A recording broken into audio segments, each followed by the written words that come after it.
This video briefly shows the machining of stacked aluminum components.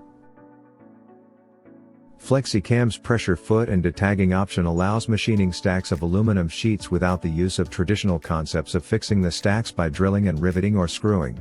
During the first machining step, the pressure foot is used for pressing down the stacked sheets in order to avoid gaps in between. While getting cut, the parts will be held by small tags, also called bridges, to prevent from moving. In the second step, the detagging ring is used to press and hold down and place the stack of previously machined parts while the tags are being removed. The FlexiCam pressure foot also utilizes the FlexiCam high-velocity chip extraction system to extract the chips and prevent from scratching the material. By using the FlexiCam pressure foot and detagging option, there is no longer a process of intense labor required, such as manual drilling, stacking and unstacking, manually cutting parts out of the sheet and grinding the tags away. The parts are ready for use after machining with increased edge quality and accuracy compared to traditional ways of stack machining.